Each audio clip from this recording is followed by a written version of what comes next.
Hello there, avatars, and potentially other people. I'm starting with YouTube a little early because I noticed that it takes a moment to get the chat synced. And there we go. Chat is now synced.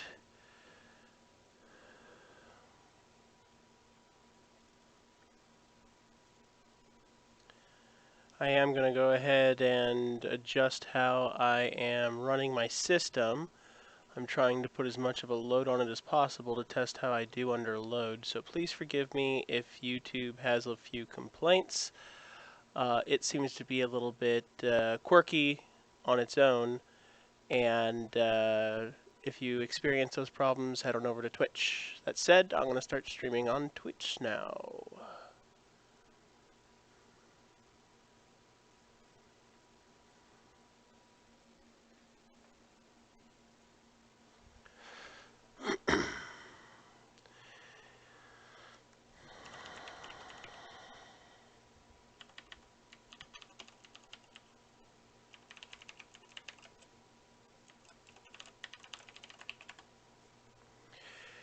Hail avatars!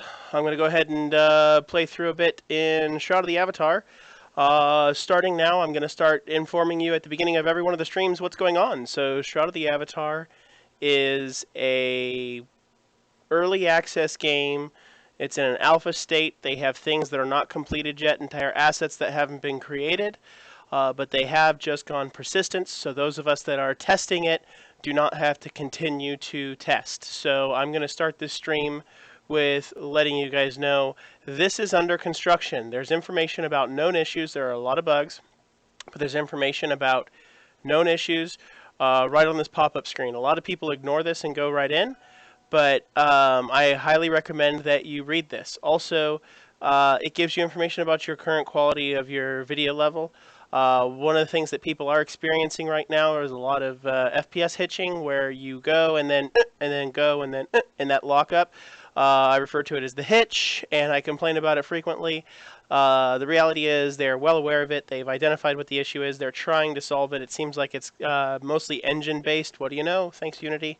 But the wonderful team of one and only Atos, Burning Toad, Wizard Smoke, the programmer's dungeon of doom against those who at Unity try to stand up against them, is currently attempting to overcome such engine issues. But anyway, so with that, let's go ahead and play.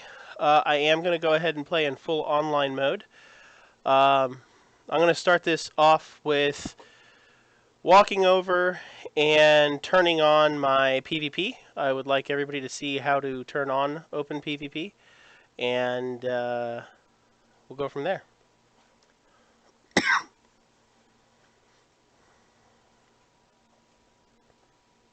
Also, if you have any questions, what I am streaming around the outside here are the chats. So that way and that way, you get the Discord server that you can access on shroudoftheavatar.com over here.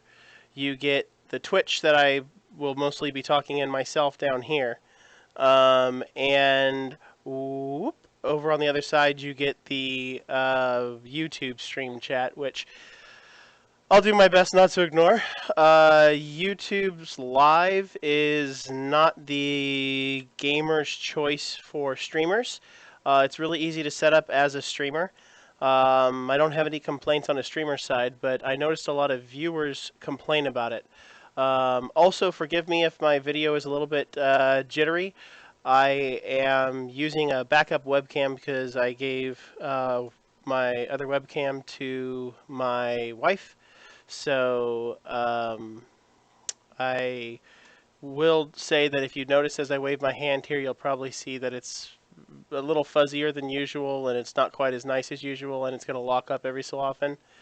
I realize that. I apologize, and I'll get that rectified very timely. But I'm not the important thing that's on here. Everybody wants to see the game played. And the game should be as smooth as the hitches allow. So where we're going right now is Brittany Central. Brittany Central is, if I'm not mistaken, the second most taxing scene to be in, and I was in the most taxing scene to be in just a minute ago. But pending how the players have gone forward and decorated this today, it might now be the most taxing scene. So realize if you come in here to do what I'm doing right now and you don't have a really good system, you could end up very frustrated. So that said, talking about system, I have utilized an extra 6.5 gigs of RAM since opening up Shroud of the Avatar. I'm utilizing an i7 6700K that is not overclocked, but I am liquid cooling it, and it is doing all of its performance that is stock. I do have an overclock system that I stream with, but the one I'm on right now is not. And it is idling, well, not idling, it is, as I stand here idle, it is at about 60 to 70% CPU load. I am running a bunch of different stuff, including Outlook. Outlook seems to make a lot of pointless thread hops every so often, but I have a solid state disk, and that is at 0% usage, but due to the streaming, I am pushing about 10 to 15 megs of throughput. The game in and of itself is only going to be pushing about 160 to 180K. So there's some information for you about what you can expect system-wise. And the biggest thing that I hear people complaining about is when they try to play on an old XP or Vista system, and the game just randomly crashes out and they can't get into certain scenes. It's because it's really not optimized and it uses a ton of extra RAM right now. So sorry, that's actually notifications that I need to pay attention to. That's why they're coming over my headset. Because if I ignore those, the wife won't be happy. And everybody knows, happy wife is a happy life. Also, she feeds me. I like being fed. Connected. I am going to push down into Channel my switched. streaming channel, destron.typefrag.com. If you want to join me in TeamSpeak, you can. And if you give me a shout out on the stream of who you are in TeamSpeak and that you want to be moved in, we can have a live conversation right over the stream. So, as a heads up. Alright, let's find the Oracle. I'm going to be traveling faster than 90% of people will travel in this game. I've done 4 things to adjust my movement speed. First and foremost, I'm wearing light armor, and by wearing light armor, I get some abilities that other people won't get. So the active skill of sprint and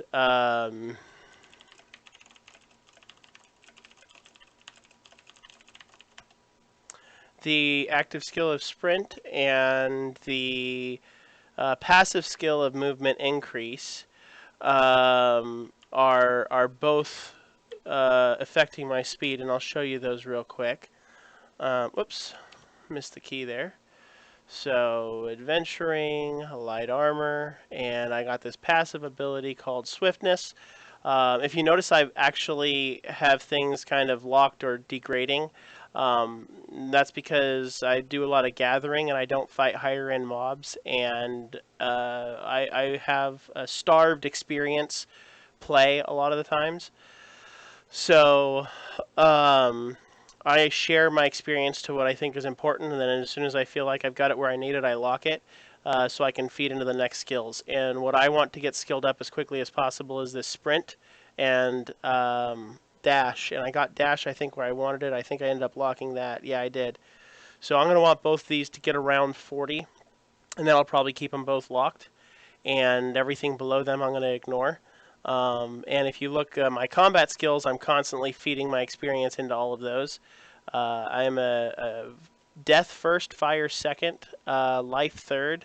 I know I've got more skills in life, but that's just because whenever I go running with groups, they always expect me to heal. So I've ended up locking my life. I do not level up my life anymore because I feel like it's a waste of experience, as it is the third choice for me to utilize. So now that we got to the Oracle here, let's go ahead and talk to her.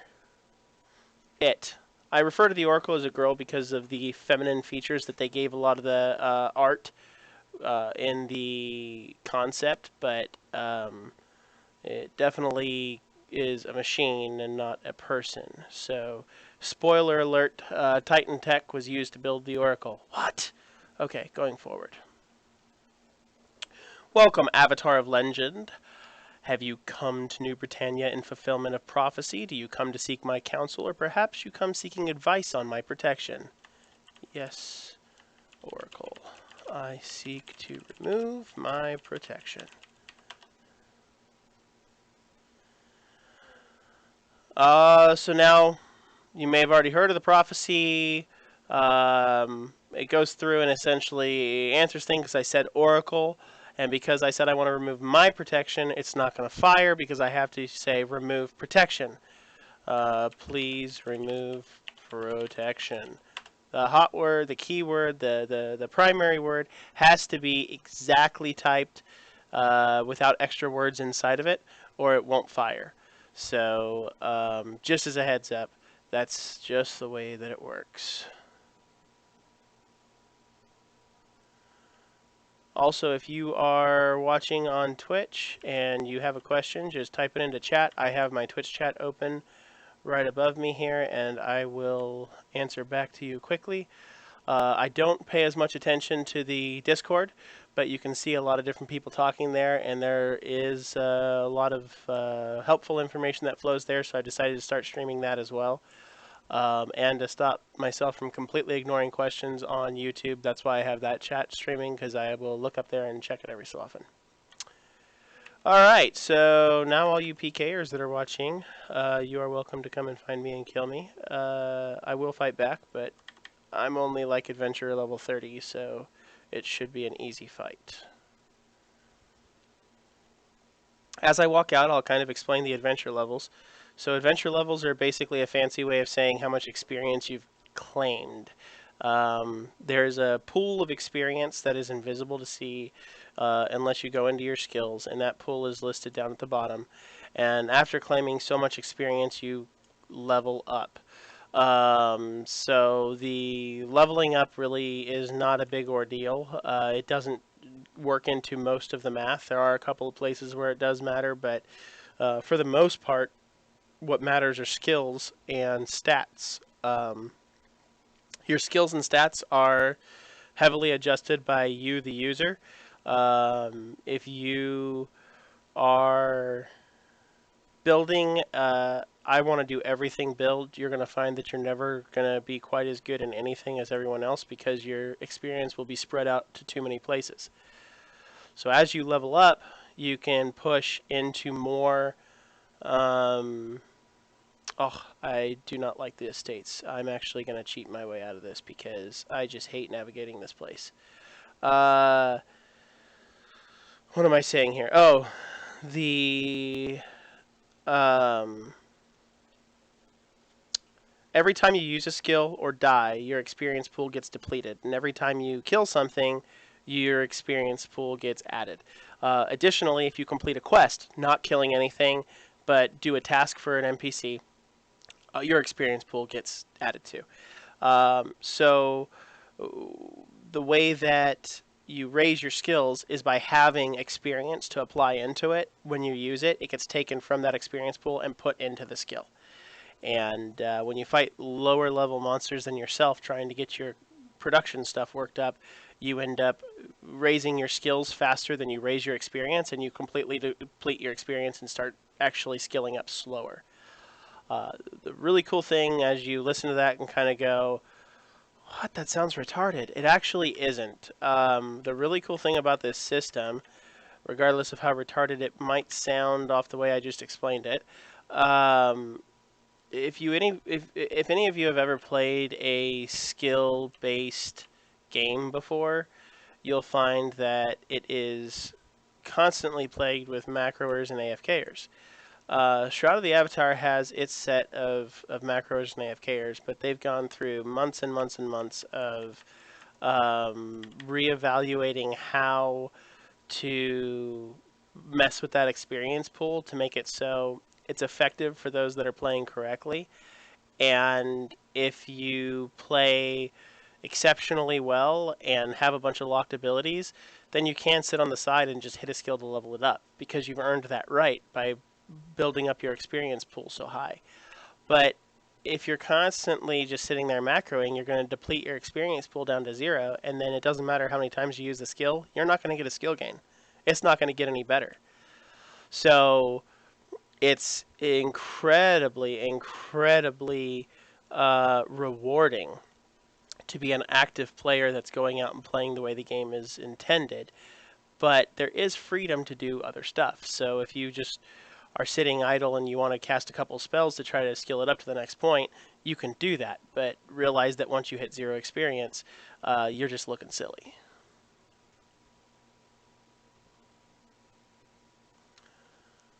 Alright, I decided not to cheat my way out because I figured other people probably get frustrated when they enter.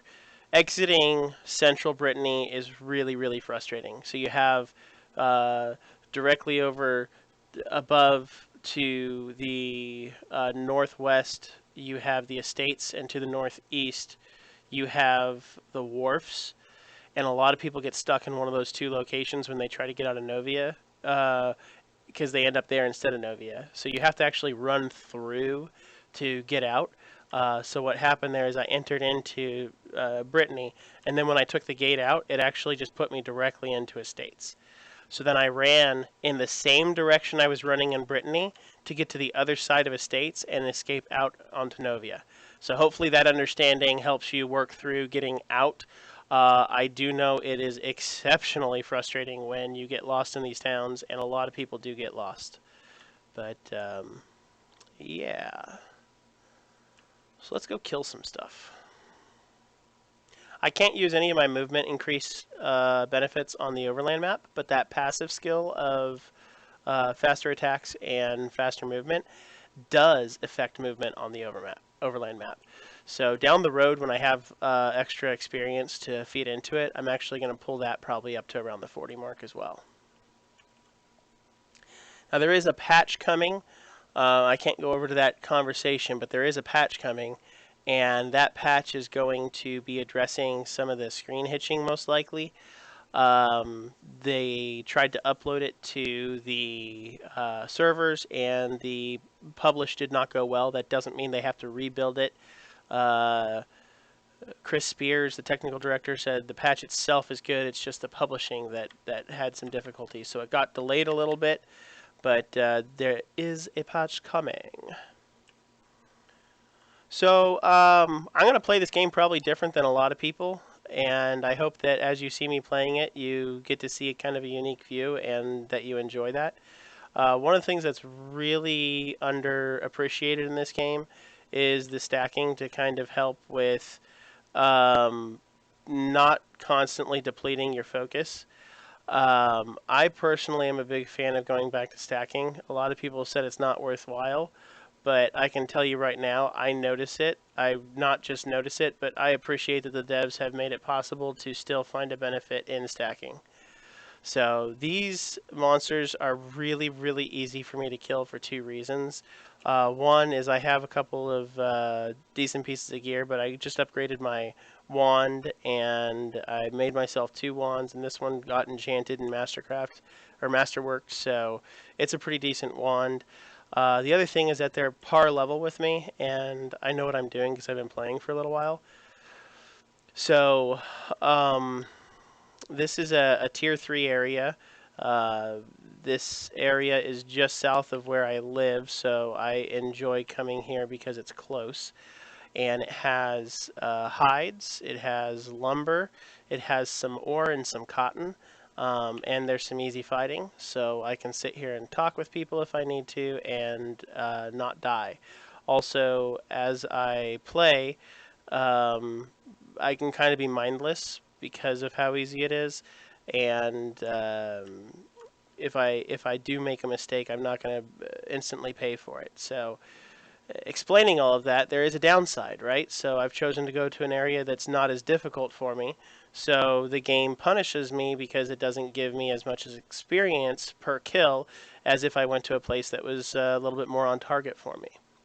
So it's not a punishment that I feel like I'm actually being punished, but just be aware that if you do if you think of this game as not playing and catering toward people that are hardcore aggressive gamers, then you're absolutely wrong. Old school gamers made this game, and they made it to where people who want to play hardcore can enjoy too. I'm just not that guy.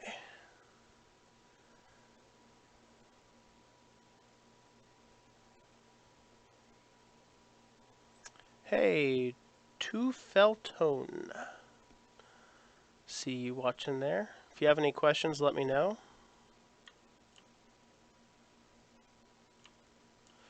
So this is kind of fun. You can actually come up. The AI of the creatures will actually put them in combat with each other.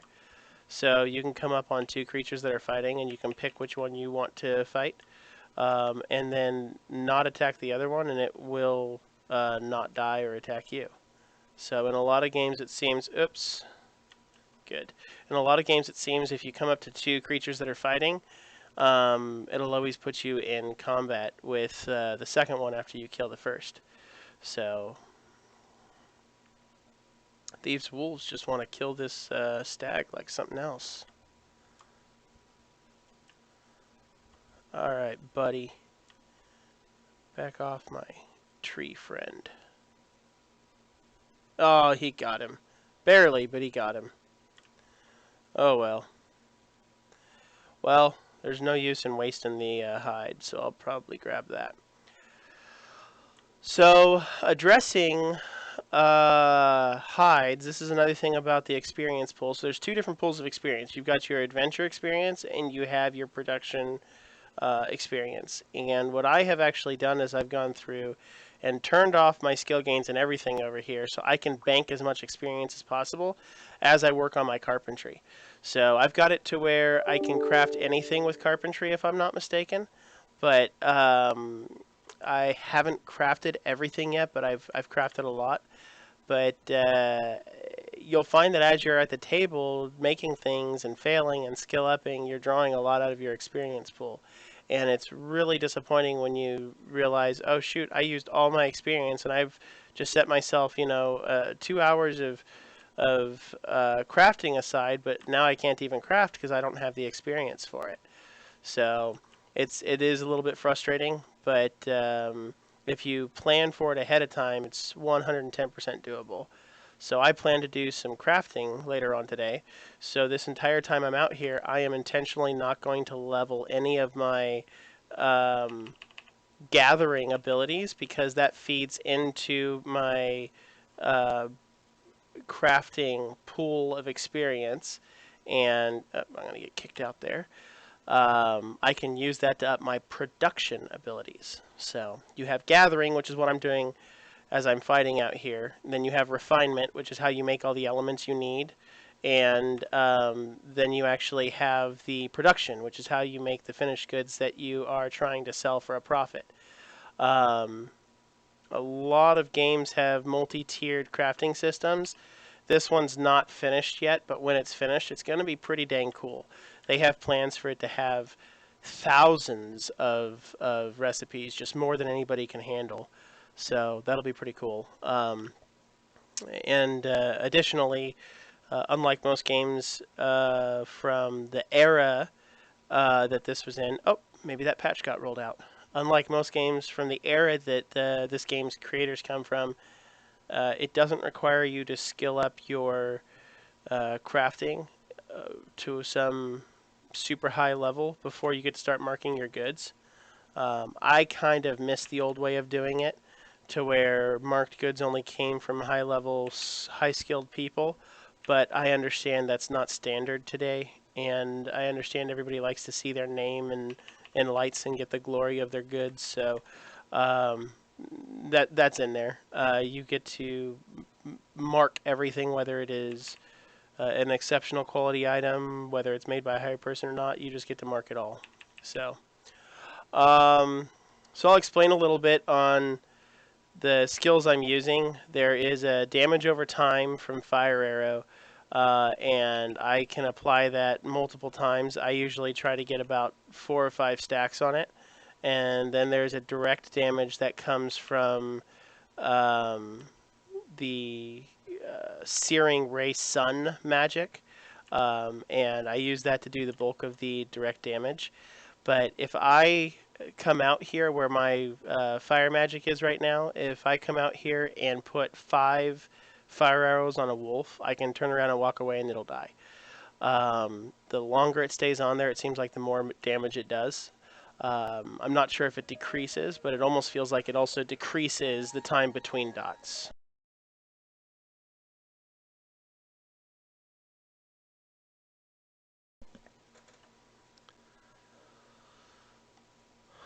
All right. So another thing about these crafting runs, there is a capacity in this game. It's not like most games where you can only have 10, 12, 20, 50 items in your bag.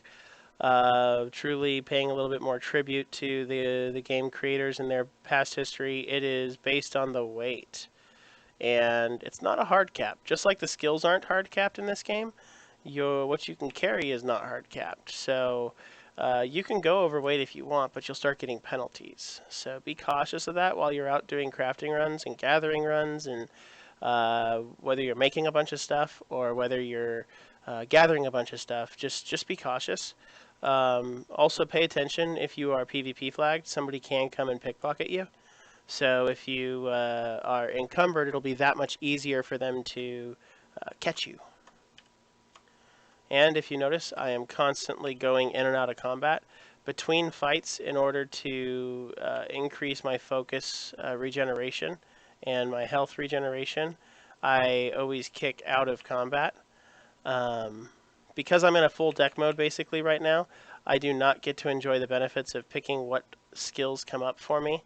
The only 2 things that I have over here are, oh shoot, I ran out of focus, so I need to give myself a little bit more, and my buff that gives me better intellect, which equates to more damage throughput.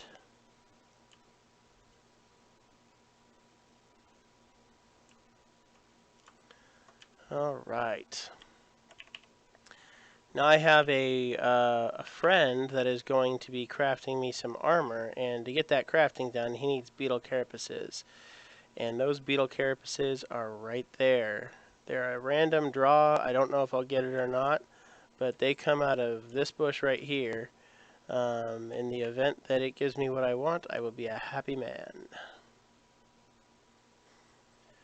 So something else, if you're new to the game and you're watching the stream and you're going, what the heck, this guy gathers stuff so much faster than I do, what's going on? So this game is, it's buy to play. It doesn't have a monthly subscription, but there is an item mall inside of it, and you can do time-saving things in that item mall. It doesn't really equate to power because it doesn't give you anything you can't get out of the game, but it does equate to getting stuff done faster. So just be fully knowledgeable that I've got some buffs on and things will be a little bit different for you. So I'll kind of show some of these off because I think everybody who can afford to should support the game. And these are cool little perks. They're below industry standards based on some research that Portalarium has done of what other games that have been released that were popular and well accepted by people utilized. So lets you carry some more stuff. So you don't have to go home quite as quick. Lets you gather stuff a little bit faster. Gives you a 10% chance of a second collection while you're collecting.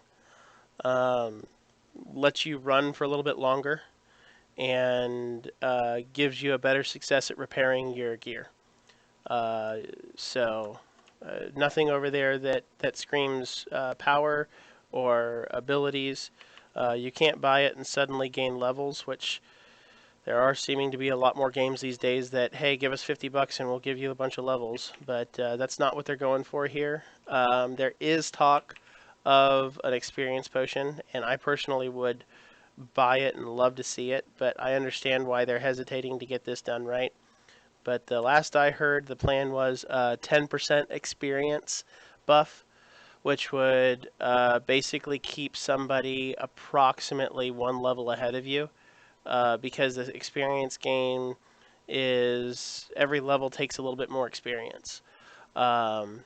And there's that meticulous collection coming in. So now I get 2 animal hides instead of 1. And I believe that's the first time it's happened, but good timing. Good timing. Um, anyway, what was I getting at here? When I start cutting this, it's probably going to make this wolf run at me. Oh, it didn't.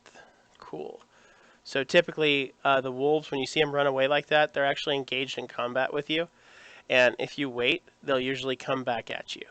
And typically when you strike a tree, it will put them into that combat mode right away. I think I did a critical how fast I farmed that tree though, so. Alrighty then.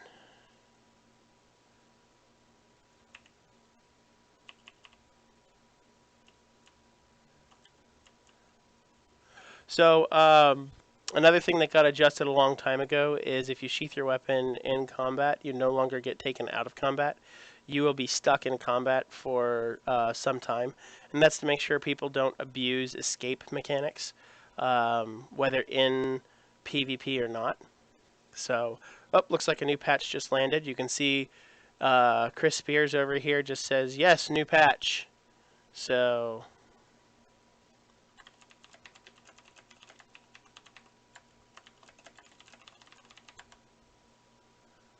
I'm going to see if it's worth upgrading now or if I should just try to wait a few minutes and get through some of this crafting and drop off conversation.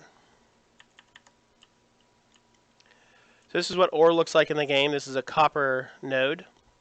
You can look up more information about this on SotA Wiki, but essentially I'm going through and updating all the recipes I can find on SotA Wiki. I've already done probably about 50 recipes, and there's only about 700 more on there, so it's a slow process to get updated, but I will keep going through and updating them as much as possible. But when you find those nodes, they look a little different, and they actually sparkle when you get close to them. And that sparkle is something that you can have happen at a distance. That's a magical detection ability that you get from your tree. You have to train that skill. So if you notice when you walk by, you don't see the sparkle. If you get really, really, really close and hover over it, you probably will. But if you train the skill that lets you detect it at a further distance, that's what that is the sparkle. And they do that because sometimes if you're not looking for them, you'll walk right past them.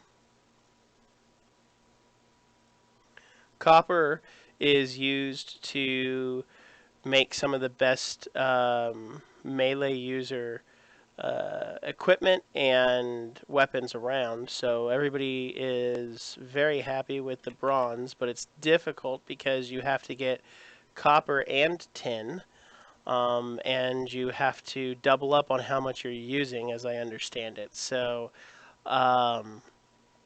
it takes quite a bit of farming. You're talking well over 400 materials altogether in the raw resource part, and then in the elements side of things, I think it's like over 70 or 80 elements combined together to make yourself one set of bronze gear. But the bronze plate gear is very effective at getting your survivability and damage throughput up. So if you're a melee user and you're looking for some good gear to put on, look for some bronze stuff, and the pluses after it can help give you an idea of how good it is, but it's not a perfect system because you can enchant something and get a fairly ineffective enchant, and it's pointless, but it'll still gain you a plus bonus. So some of the gear gets labeled as like a +5, and you're like, oh shoot, that's a great piece of gear, and then when everything is said and done, it's like, well, my base piece of gear is just as good for me as this +5 is. So realize that when you look at gear, the name of it isn't as important as what is actually on it. So look for what buffs and bonuses it has. So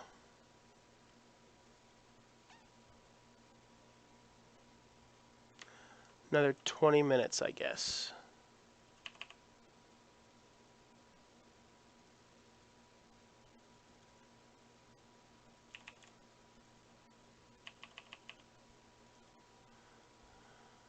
And this is kind of what I talked about it being an easier area. I can just be a little stupid here, walk backward into mobs and still survive. I know that seems silly, but that's kind of what I was aiming for while I streamed, is to not die a lot and show you guys the ghost screen a lot, because that would just kind of suck. So, attack one thing, accidentally attack the next thing, and then walk backward into the third thing. If you do that in an area that you're on par with, there's a good chance you're going to die. And there is a screen effect when you get low health. You notice my screen was glowing red and pulsing. That'll actually get a lot worse as you get close to being dead. It yells at you, "Hey, stupid, focus on your health. That little red bar up there, look at it."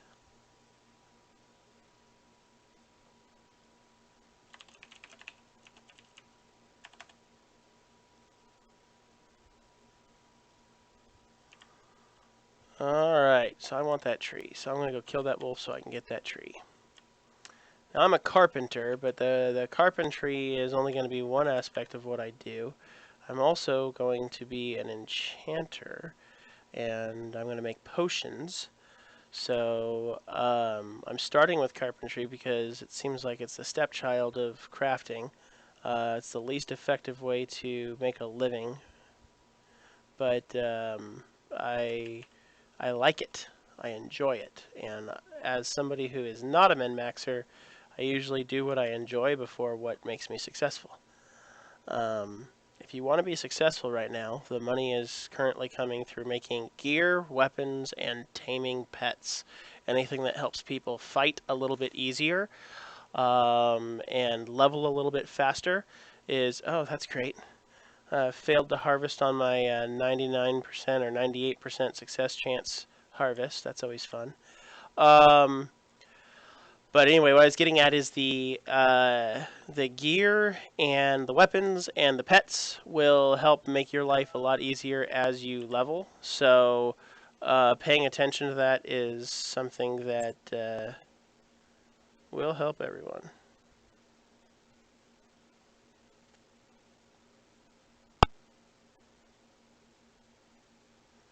Oh no. Just got a text from my wife. She said there's something wrong with my dog. I might end up cutting this stream short. I like my dog.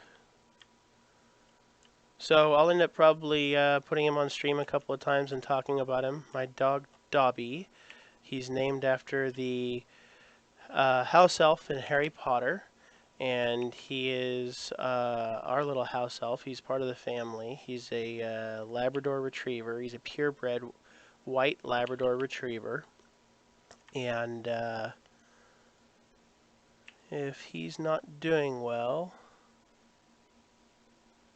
then I'll probably end up taking him to the vet here.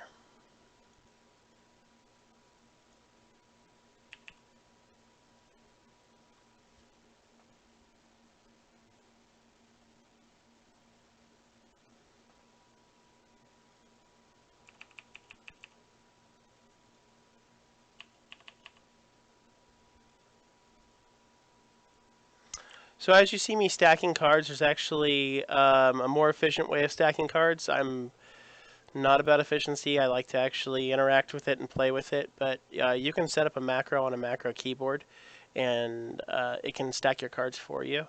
It doesn't have a scripting hook to it yet, but it's not hard to just mathematically go through which order would be the most successful order to stack your cards in, and then always have your stacks on one end of your bar. I've made those and they were very successful, but there's also the fact that what you're utilizing is the R key, and when you hit R, it puts you into the stack mode, and then you can hit the two keys you want to stack, and it'll do it. So I'll do it again, R4 and 1, and now I have a 3 stack of Searing Ray over here. So R42, and I missed that one, R32, and R32, and R61, R61, please, there we go. So, I mean, you can stack a lot faster without using your mouse, and then you also don't have issues with the performance hitch that you'll experience.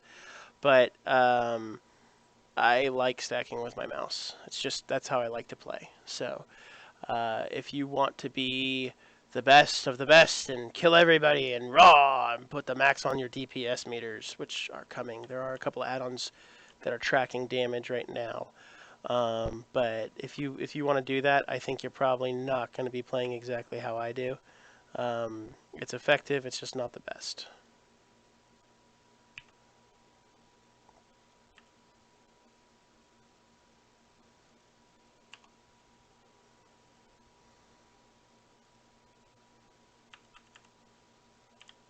Alright, he's going to die, so I'll take him with me.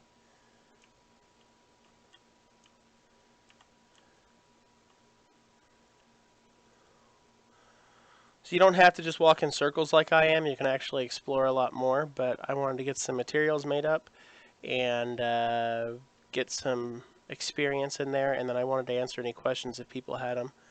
It's been a pleasantly quiet time. I hope everybody that has questions is finding answers to them, and if you're not, feel free to let me know.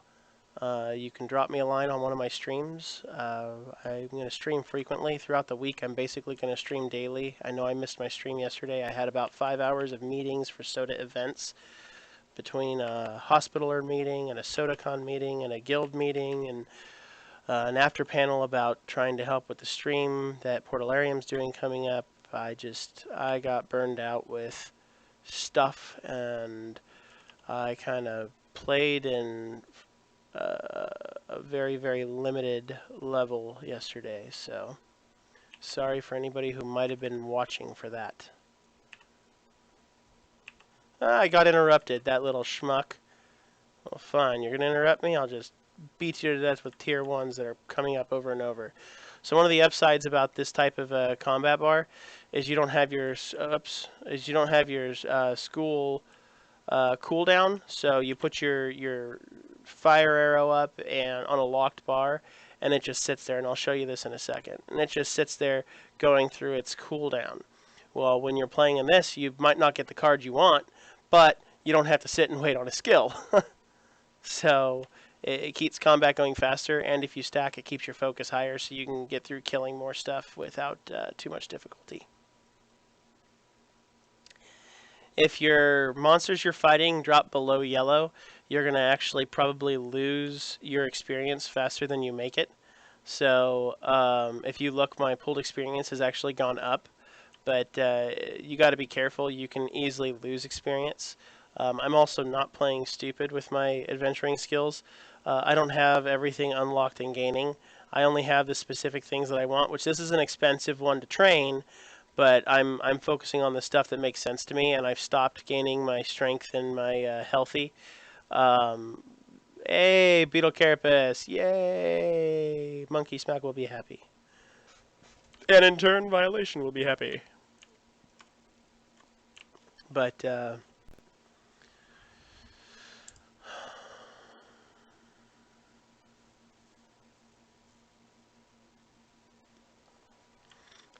alright, well, he's moving around and he's fine.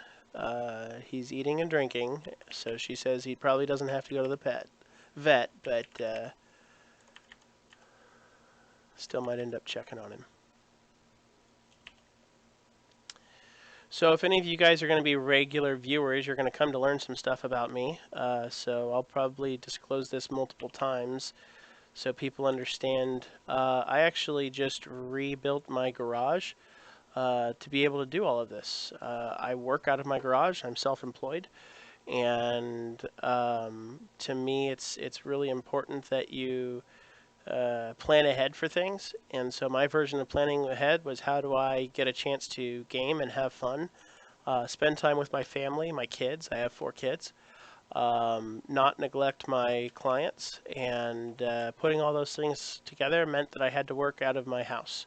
So I actually closed my shop and I downsized the clients that I have, and I take random breaks throughout the day to do things that I want, and then work later in the evenings to make up for some of that time.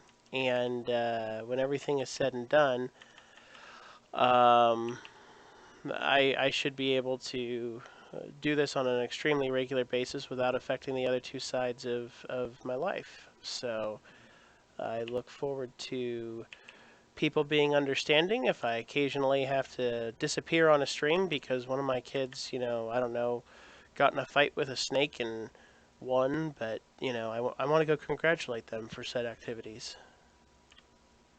Hey, buddy, don't make me go red.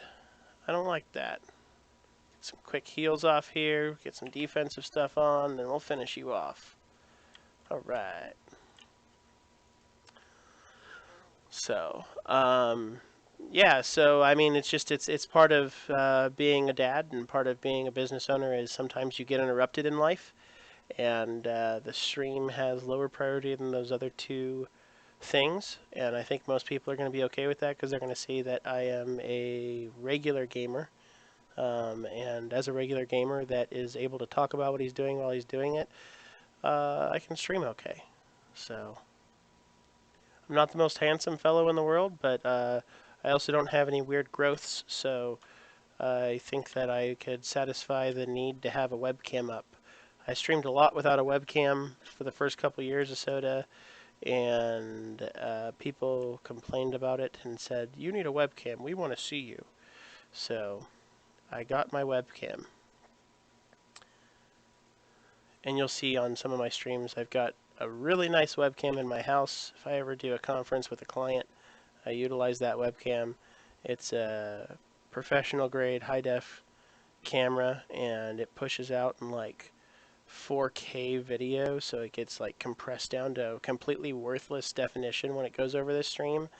But it still, for some reason, looks better. I don't know why. It still looks better. So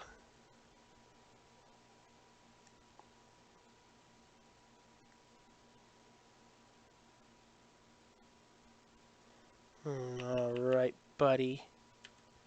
Fail on me again. Oops. If you double tap Z, that can happen. Hey, there's a meticulous collection. I love it when I see those. I've seen a few of them now. That is extremely rare when you don't have it trained. That is even more rare. This is the first time, all the time that I played at R32 that I've seen a times 4. I've gotten up to like a times 13 before, but in R32 I haven't seen a times 4. I saw one times 3 before that, but you usually have to get your meticulous collection a lot higher. The potion only gives you 10%. So, like your meticulous collection down here is an actual skill that you get, right? And as you skill it up, it gives you a percent every 5 levels. So at GM, you get 20. So this is essentially that I'm running around with a level 50 skill, which isn't all that great. So the fact that I can hit a times 4 is pretty awesome. I want that tree. Give me your tree, Timberwolf.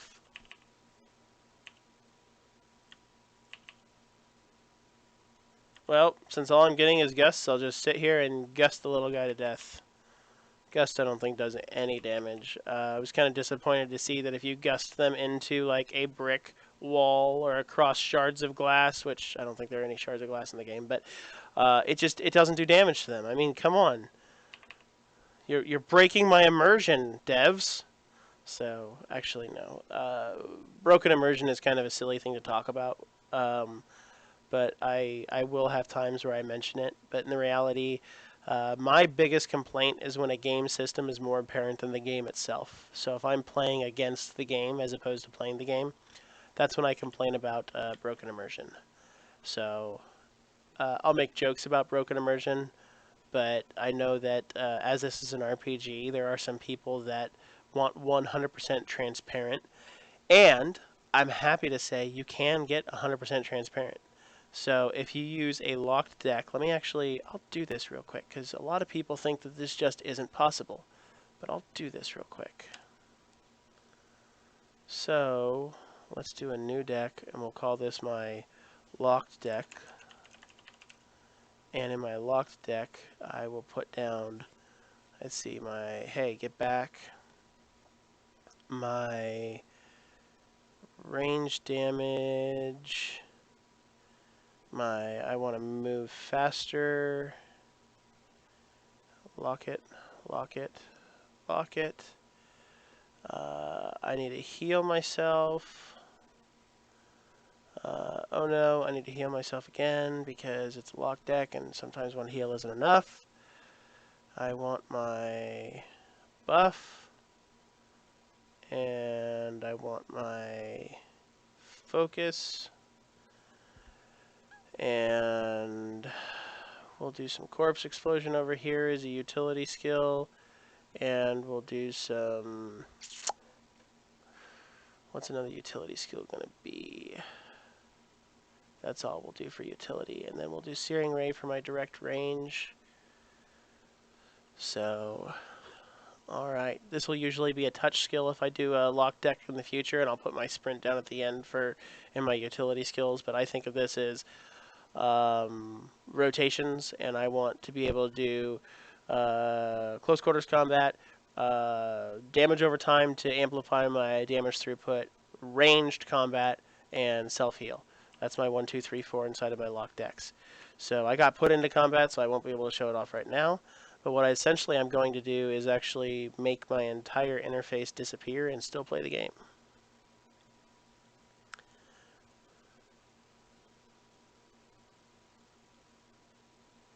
100% doable. There are enough tells in the game to do this. You just can't do it with this style of a deck because you won't know what the heck you're casting. So let's go ahead and drop combat again. Get thee to the locked deck. So we're going to do locked deck as my alternate, please. So down here is not... Wow. These RNG gods are in my favor today. This is awesome. This is not the name of the deck you have equipped, which really kind of bothers me. It used to be, but that got changed. But anyway, if you hit X, you'll swap deck, but you can also click on this, and this shows up when you set an alternate deck. So now that I've got my locked deck up, I will show you how different that looks. All the skills populate, and they have cooldowns, right? So I am going to, in my lock deck mode, completely turn off my interface and show you guys the game in all of its glory. And I can run faster as soon as there it is. So there's my sprint working, and I'm going to get over here and kill this little wolf of terror before he bites somebody's ankles inappropriately. Come here, little wolfie. No. No. So why is this mode able to be played in if you can't see your health? Well, because your screen will flash red and tell you when your health is getting low. I also know that after I've been hit about 5 times, I'll want to cast a heal. And every time I get hit, I actually get feedback of my guy kind of bouncing back like a retard. So I can sit here and see, hey, he's still on fire, so the dot's applied.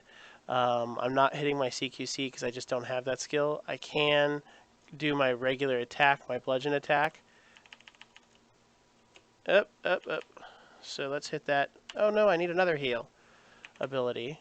And we'll do this, and we'll do this, and we'll do this, and then we'll come out of the fight alive.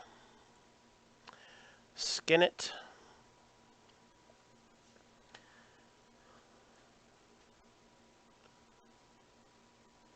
And while you're skinning, you're going to notice, hey, what happened? Why can't I see anything? Well, that's because everything's hidden.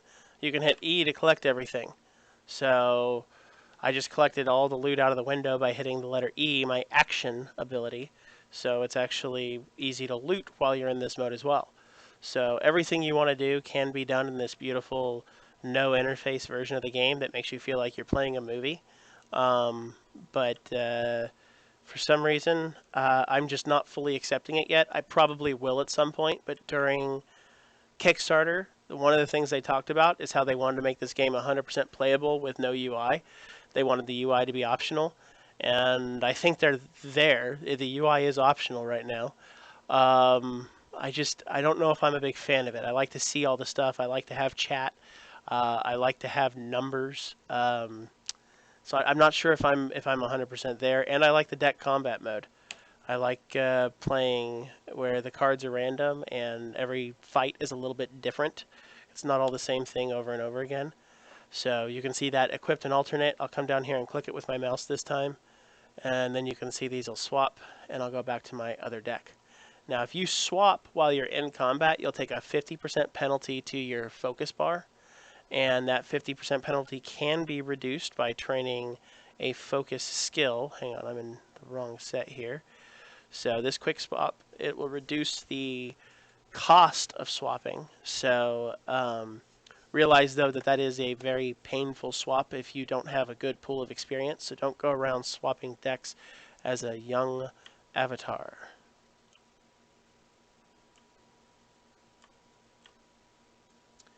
I personally don't kill doe. I think they're nice little creatures. They don't attack me. They don't bother the children. If it doesn't bother the children, why does it bother me? So, all right, well, I'm encumbered now, and I'll show you that encumbered debuff so you can see that I'm now overweight by 31 pounds, and being overweight by 31 pounds just means I move a little too slow. So, and I don't feel like fighting him because I'm encumbered, so I'm probably just gonna get out of here real quick. One of the things I've noticed is the devs have done a good job at making multiple exits to every zone. Even though I complain a lot, I think that they've done a really good job with a lot of parts of this game. I play this game exclusively for my entertainment. I do watch a little bit of TV, but that's about it, is work, family time, and then Shroud of the Avatar. And I can say that I enjoy what's in front of me. So if you ever hear me get into one of my what I can only lovingly refer to as Spoonie fits. If you don't know who the Spoonie one is, he's got a lot of review videos out for Ultima that are just hilarious, and he makes fun of the WWE and the like type wrestling, and I really get a kick out of that because sometimes I'll randomly watch that stuff with my kids. So anyway, he goes into these like, "Are you kidding me?" rages, and I'll get there too sometimes, but pretty rarely. So I'm going to head back to my house here, and all the stuff that I just collected, I'm going to do a little bit with some of it. I'm actually going to show you my house and another house, both, and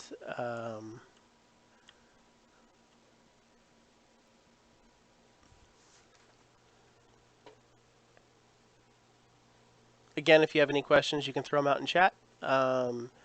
You are welcome to ask me just about anything that is game related, and I can usually answer it or get the answer.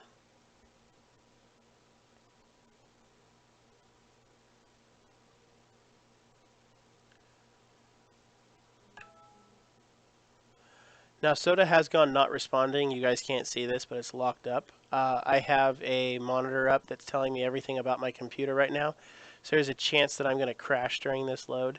I notice a lot of times when I go not responding, I end up crashing out. So just as a heads up, if I crash, I will come right back, but there will be a patch. So it might take me a minute to get back. So, come on. Don't crash. Don't crash. Yes! Alright, we're good. The crashes will usually happen at 0% or 100%. I hardly ever see them happen anywhere else. But, yeah.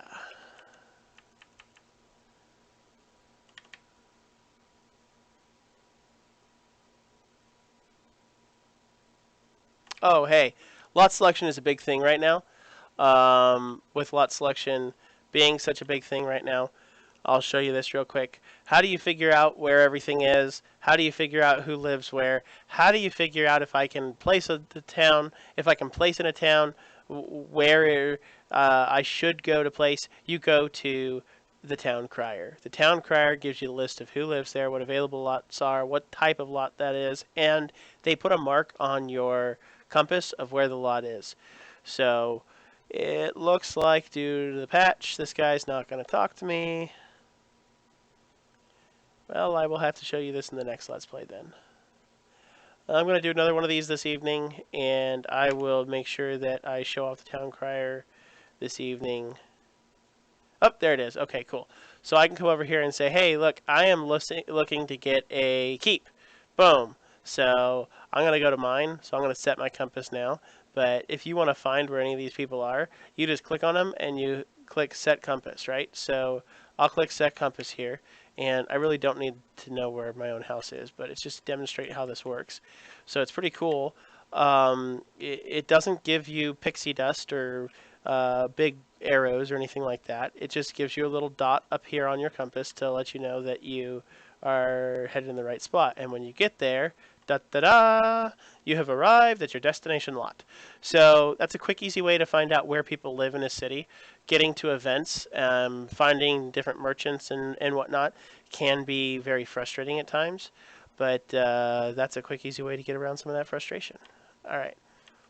There's a good chance I don't have everything I need on me to do what I want to do in a moment. If that's the case, then I've got another place I will go right away. I have locked doors, by the way, so if you ever want to visit my place, you can only interact with the stuff outside of my gate. You cannot open the gate unless you're in my guild. So, yeah, I don't have any of my stuff on me, so I'm going to have to go down to this other place. I will take you into the basement of glory. We have a couple of guilds that are working together right now. Oh, excuse me.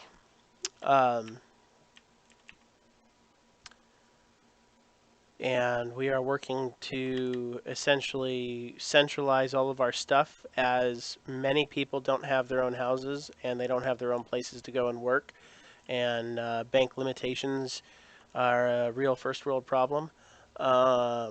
So the Lord of the Manor Night Fury from Ordinus Mortis has been nice enough to allow his basement to kind of be our setup place since day one. And we essentially just have these huge dump chests of ultimate resource availability here, and multiple people will dump in, and then the different crafters come grab it and make the stuff and go on their way. So it's pretty nice with the permission system that they got in last release. Thank you, Burning Toad. This is awesome. With the permission system they got in last release, we don't have any problems with thieves. We have had multiple people come and try to steal. We had even one guy complain that, hey, I stole all the items, they went red, and then when I left, I didn't have anything. Well, that's because you never actually stole the items, bud. So it's just that's not how it works. Hey, feathers.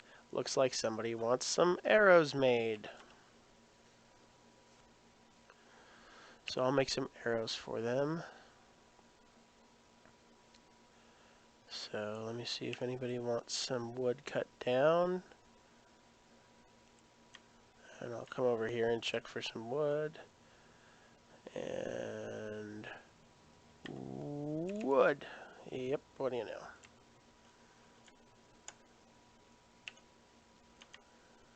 Alrighty then there.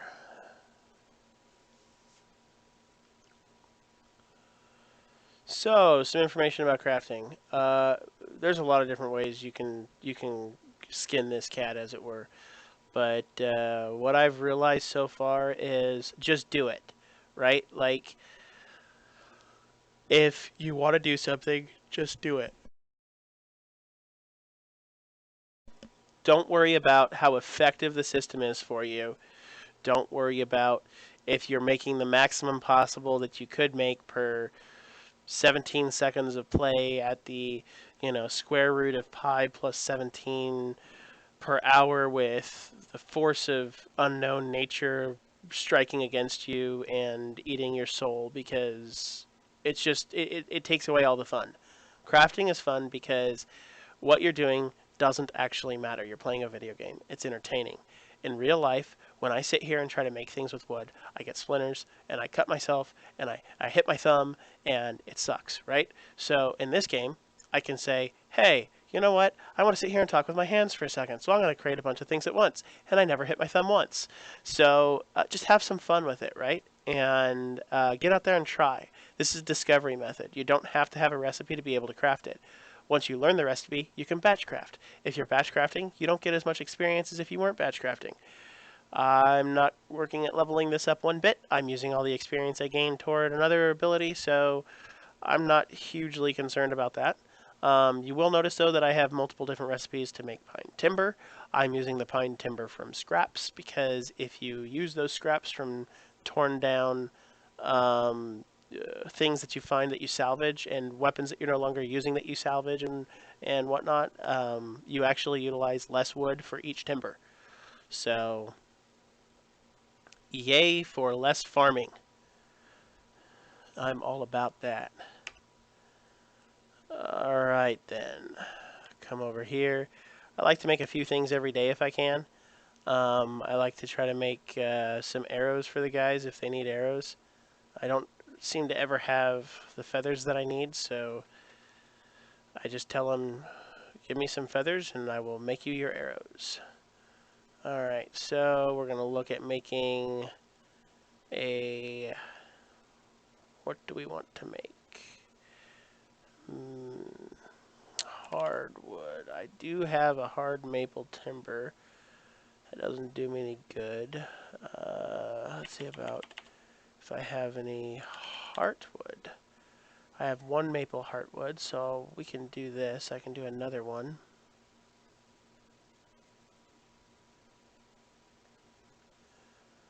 Alright, and they like pine bows. So we'll make a pine bow real quick.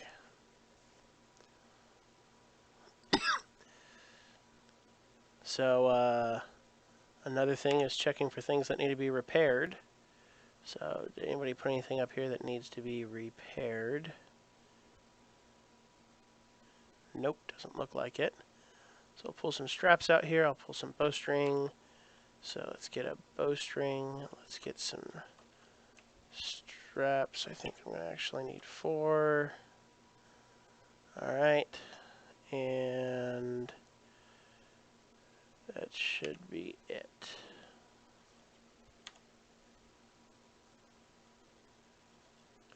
And we'll come over here and make a longbow. So it's going to use my pine bow stave, my leather bowstrings. It needs 2 of them, 5 wax, and my carpentry hammer. And I will make myself a bow of epic proportions. Actually, it's a really cruddy bow, but +1 bow is a bow of epic proportions. When it gets the extra durability on it, that's awesome. But this right here was not the best craft in the world. But that's okay.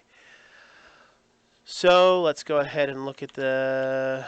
Do we want to do a staff? No, we want to do wands.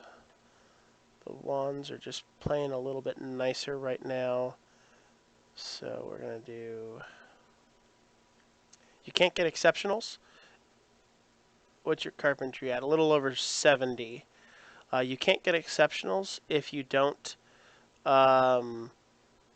do them one at a time. If you do batch crafting, you will not get your exceptional. So I've got 73. There you go, right there. Carpentry proficiency is 73.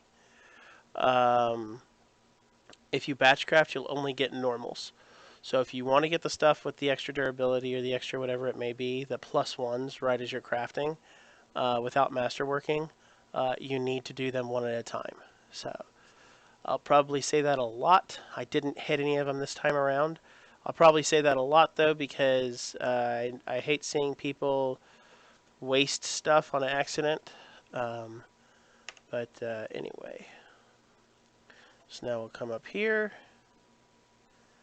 and we'll come in here and we'll say, hey guys, and we'll put some arrows in there. Hey, yo. Why don't you make like a hockey stick and get the puck out of here? Ha, see what I did there?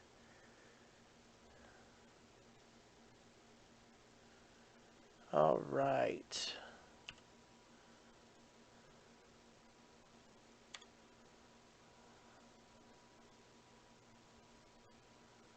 So, I will pull my goods now and sort them accordingly.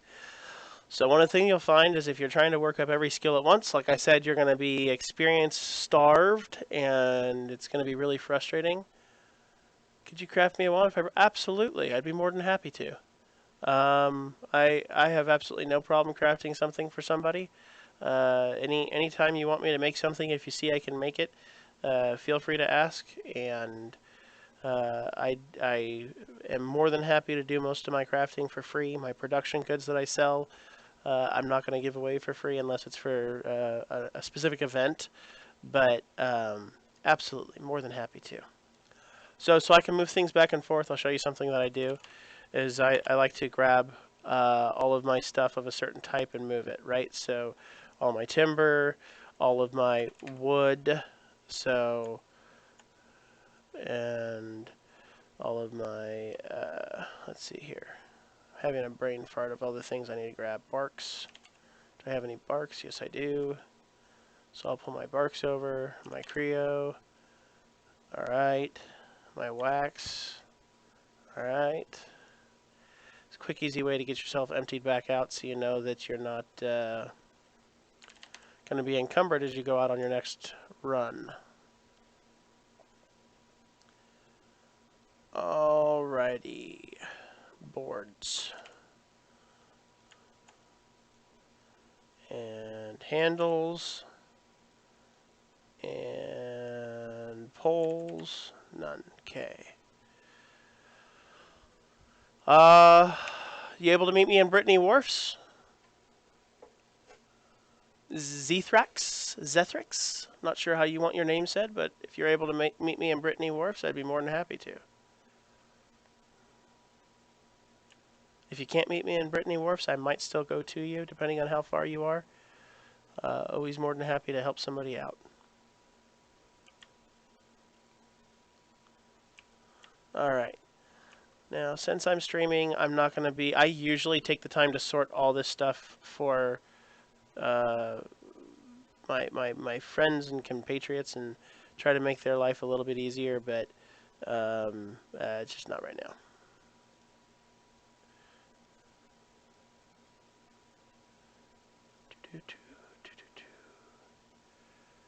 All right.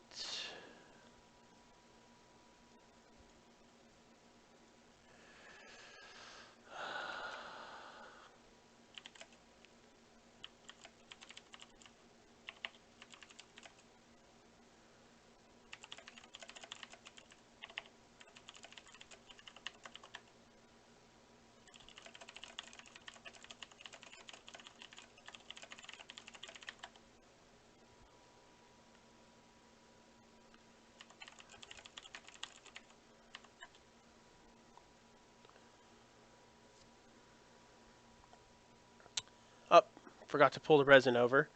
Go figure. So, all right, that's the end of it, I think. Gotta go back.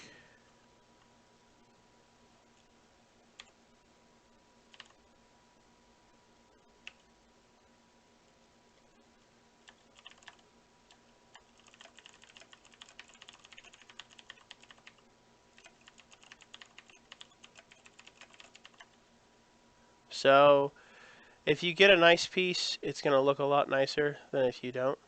And it looks like all the nice ones always get taken out. I had a +6 in here before. I bet you he has some nice gear on. Let's find out. Nope, he's wearing Founders. He doesn't have any. Oh, come on, buddy. We got to get you some nicer stuff. All right, here we go. So, this is +40 durability bonus. That means he got an exceptional while crafting it. Okay. And then on top of getting the exceptional while crafting it, he masterworked it. He got something that was good with a caster with the masterwork, and it got enchanted twice. Once with something good for a caster and once not so good. But it's all viable. So this is a really good +5 helm if you are a magic user. So it gives you basically all the stuff that you want. And it has room, because the durability is so high, because it was an exceptional craft, it has room to have more stuff put into it. So, pretty freaking cool. It's fun because there's so many different elements to it. Enchanting is done by alchemists. the crafting that is done by the crafter itself, the gathering that is done to get all the raw elements. It's nice to see a taste of what the complexity is going to be when everything is said and done. There's a taste of basically all of it that's available right now. So, and it hasn't been that way for long.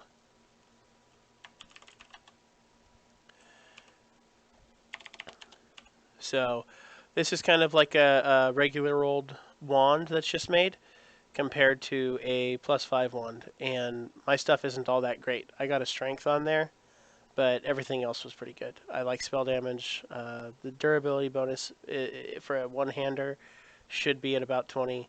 Um, I've picked up better durability bonuses on the two-handers. I got a +50, and I've gotten +40s. So, Pure Caster, wands for stats, Crimson Pine with a Constantine core. So you're more than able to do that. That's a pretty expensive wand to craft off the get-go. So I would say that's up to you. I'm actually not doing the elemental cores for any of our guys yet, simply because oh, masterworking, that's not overly hard. I don't think I'll have the stuff to do it right now. I'll do one in front of you if I have the stuff. I just doubt that I'll have it. Oh,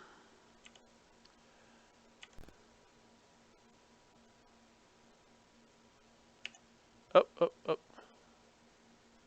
No. Okay. So I'll just explain it.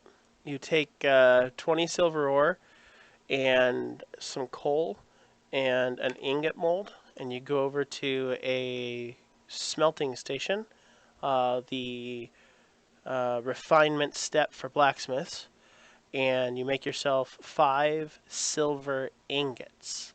Then you take the item that you want to masterwork and you put it on the table with your tool equipped of a blacksmithing hammer with your 5 silver ingots, and you masterwork it. Each time you masterwork, the chance of succeeding at masterwork greatly decreases. So, like, my first masterwork is right around 87%. My second one is right around like 57%, I think it is. So, right now, while your masterworking skills are lower, it's not overly smart to try to masterwork multiple times. All right, well, that basically wraps up what I wanted to do. Um, do you plan on having me craft that wand for you? If you do, go ahead and send me a whisper in the game, Violation Cloth. We'll get connected. I'll get that crafted for you. I'm probably going to end the stream though because I feel like I've basically demonstrated everything that I'm going to do for your wand already. But you're working on tailoring. Yeah, tailoring's important. You need the straps. Like that's a really hand-in-hand um, thing to understand is that like Monkey Smack is the tailor, right? That's he made this really great thing, right? But he's using things that other people are doing as well. So coordinating with people, because again, the more different things you try to do at once, the harder it is on that experience pool. Um, but he's the tailor and he makes me all my straps. So when he logged in, first thing he goes, "Oh, Violation's online. Let me connect with him and see if he needs any help." Right? So great guy, just says, "Hey, do you need anything?" And the reason why is because I can't make my bows and I can't make my wands and my staves that everybody's coming in here and grabbing as they need them unless I have these straps and these bowstrings, right? So I need these things to be able to make this stuff. And it's the tailor that makes those, right? And he's pulling off the tanning table, he's pulling off the tailoring table, he's pulling off the textile table. I'm pulling off the milling table, I'm pulling off the carpentry table. So we try to not spread too many people to too many different stations. And in that method, we were able to get everybody up pretty high pretty quick. So now I have a tailor that can make everything. I have a blacksmith that can make everything. I'm a carpenter that can make everything. We have an enchanter that can do. It's just right now we're working on getting our success rates up. So we want to get to GM. But we got to where everybody was at the 70 plus mark, I think by the second day. and it's a lot more casual, I think, once you can do everything.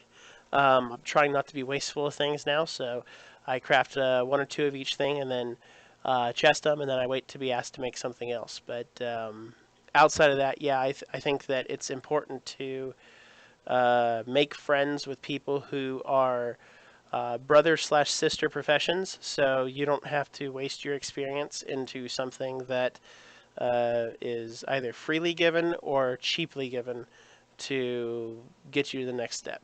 So, anyway, like I said, I'm going to go ahead and sign off. Feel free to follow, like, subscribe, do whatever the heck that it is, depending on where you're watching. I will be doing another Let's Play later today. I'll probably be doing one of these almost daily. I will be on vacation. I'm going to be going to Gen Con. I'll possibly try to do something from my cell phone at Gen Con. Show off the SotA gathering that's going to be happening at Gen Con. I am going to also be going over on a family vacation the week after that, which I'm not going to do any streaming during that, but that's for a week. And then besides that, I'll be streaming basically daily for the next probably 10 to 15 years, however long the servers are online.